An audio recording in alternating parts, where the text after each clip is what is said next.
Chapter 17. Breathing and exchange of gases.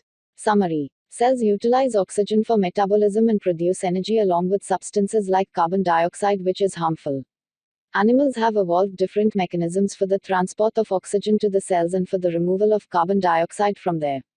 We have a well-developed respiratory system comprising two lungs and associated air passages to perform this function.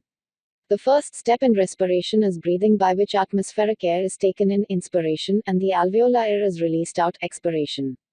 Exchange of O2 and CO2 between deoxygenated blood and alveoli, transport of these gases throughout the body by blood, exchange of O2 and CO2 between the oxygenated blood and tissues, and utilization of O2 by the cells, cellular respiration, are the other steps involved.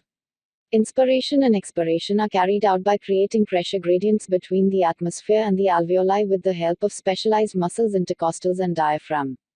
Volumes of air involved in these activities can be estimated with the help of spirometer and are of clinical significance. Exchange of O2 and CO2 at the alveoli and tissues occur by diffusion. Rate of diffusion is dependent on the partial pressure gradients of O2, PO2, and CO2, PCO2, their solubility as well as the thickness of the diffusion surface. These factors in our body facilitate diffusion of O2 from the alveoli to the deoxygenated blood as well as from the oxygenated blood to the tissues.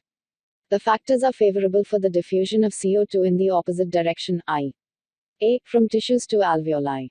Oxygen is transported mainly as oxyhemoglobin. In the alveoli where PO2 is higher, O2 gets bound to hemoglobin, which is easily dissociated at the tissues where PO2 is low and PCO2 and H joule concentration are high. Nearly 70% of carbon dioxide is transported as bicarbonate, HCO3, with the help of the enzyme carbonic anhydrase. 20–25% of carbon dioxide is carried by hemoglobin as carbaminohemoglobin. In the tissues where PCO2 is high, it gets bound to blood, whereas in the alveoli where PCO2 is low and PO2 is high, it gets removed from the blood. Respiratory rhythm is maintained by the respiratory center in the medulla region of brain. A pneumotaxic center in the pons region of the brain and a chemosensitive area in the medulla can alter respiratory mechanism.